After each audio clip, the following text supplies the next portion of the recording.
আজকে যে রেসিপিটি করে দেখাবো থানকুনি পাতার ডালের বড়া। এটি তৈরি করতে কি কি উপকরণ লাগছে চলুন একবার দেখে আসি। তেল পরিমাণ মতো, থানকুনি পাতা বাটা আধা কাপ, পেঁয়াজ কুচি আধা কাপ, কাঁচামরিচ বাটা 1 চা চামচ, লেবুর রস 1 টেবিল চামচ, লবণ স্বাদ মতো এবং মুসুর ডাল বাটা 1 কাপ। দেখে নিলেন কি কি উপকরণ লাগছে, চলুন রেসিপিটি তৈরি করি।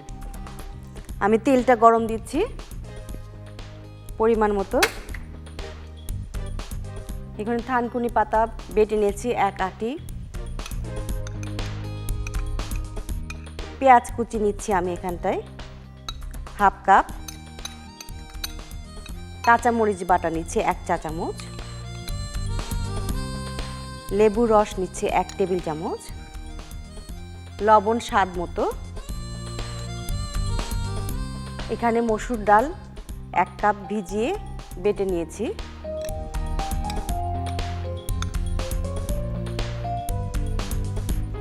এটাকে সুন্দর করে মেখে বড়া ভাজবো।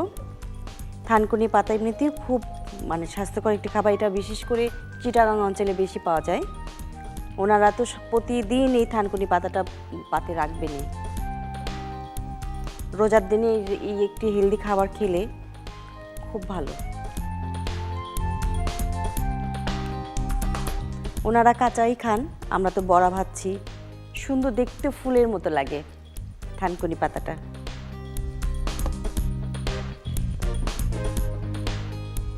আমি এটাকে বড়া আকারের শেপ দিয়ে অল্প আছে বাদামি করে ভাজবো একটু।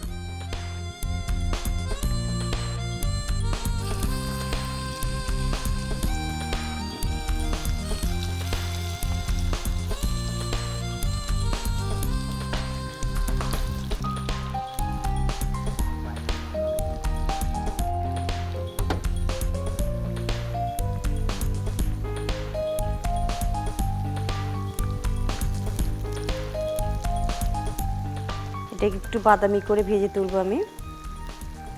বড়াগুলো দেখুন তেলের মধ্যে ছাড়ার পর কি সুন্দর ফুলে গিয়েছে, অনেক বড় হয়ে গিয়েছে। রান্না তো আমরা কম বেশি সবাই করি, একটু শুধু চেঞ্জ আনলেই কিন্তু অনেক সুন্দর হয়ে যায় খাবারটা। ভাজাটা প্রায় হয়ে এসছে আমার ভাজা হয়ে গিয়েছে, আমি উঠিয়ে নিব। তেলে ভাজা জিনিস চুলা অফ করে কখনো উঠাবেন না, অনেক তেল চুষে নেয়। চুলা জ্বালা অবস্থায় তেলটা একটু নিংড়িয়ে তুলে নেবেন।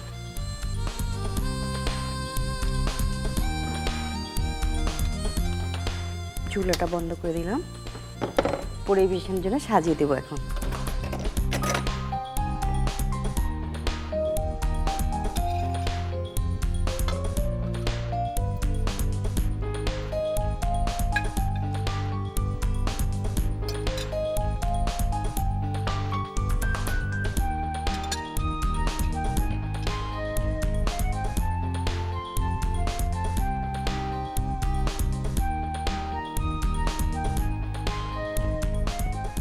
হয়ে গেল আমার থানকুনি পাতার ডালের বড়া।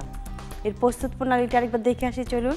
সসপ্যানে তেল দিন, বাটিতে থানকুনি পাতা বাটা, পেঁয়াজ কুচি, কাঁচামরিচ বাটা, লেবুর রস, লবণ ও মুসুর ডাল বাটা দিয়ে ভালোভাবে মাখিয়ে নিন। এরপর বড়া আকারে বানিয়ে গরম তেলে ছেড়ে ভাজুন। ভাজা হলে তুলে পরিবেশন করুন থানকুনি পাতায় ডালের বড়া। দেখে নিলেন কিভাবে তৈরি করলাম থানকুনি পাতার ডালের বড়া। রোজার দিনে তো এটা খুবই মজা লাগে খেতে, তাছাড়া খুব হেলদি খাবার।